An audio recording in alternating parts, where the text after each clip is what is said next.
അങ്ങനെ new year കഴിഞ്ഞു. എല്ലാവരോടും ടാറ്റ പറഞ്ഞ് വിട ഞങ്ങൾ ഇവിടുന്ന് നേരെ പോകുന്നത് ഇവിടുത്തെ ഹൈ സ്പീഡ് റെയിൽവേ സ്റ്റേഷനിലോട്ടാണ്. ഇതാണ് ഇവിടുത്തെ high speed railway station. New year പ്രമാണിച്ചാണെന്ന് തോന്നുന്നു. നല്ല കർശനമായ സെക്യൂരിറ്റി ചെക്ക് ഉണ്ട്. എൻ്റെ ഷേവിംഗ് ഫോമിൻ്റെ ക്യാൻ പൊക്കി. ബുള്ളറ്റ് ട്രെയിനിലും പ്രഷറൈസ്ഡ് ക്യാൻ കൊണ്ടുപോകാൻ പാടില്ല അത്ര. ഷേവ് ചെയ്യാതെയാണ് വീട്ടിൽ നിന്ന് ഇറങ്ങിയത്. ഇനിയിപ്പോൾ താടി വയ്ക്കാം.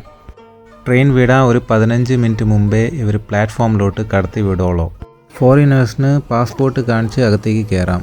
പക്ഷേ ചൈനക്കാർക്ക് ഇതുപോലെ ID-യും ഫേസ് സ്കാനും ചെയ്യണം.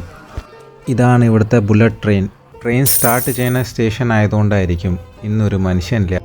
ഇവൾ സിഗ്നൽ കാണിച്ചതും ട്രെയിൻ ഓടാൻ തുടങ്ങി. 3 മണിക്കൂറിന് ശേഷം ഞങ്ങൾ ജിൻഹുവ എന്ന സ്റ്റേഷനിൽ വന്ന് ഇറങ്ങി.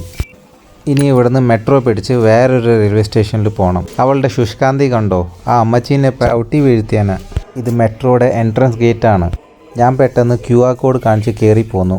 ഇവൾ പഠിച്ച അടവ് 12 നോക്കിയിട്ടും ഒരു രക്ഷയില്ല. ഇവൾ ശരിക്കും ഒരു ചൈനക്കാരിയാണോ എന്ന് എനിക്ക് സംശയം ഇല്ലാതെ ഇല്ല.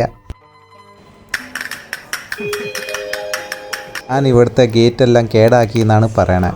അപ്പോൾ തന്നെ തൊട്ടപ്പുറത്ത് നിന്ന് ഒരാൾ പുഷ്പം പോലെ കയറിപ്പോയി.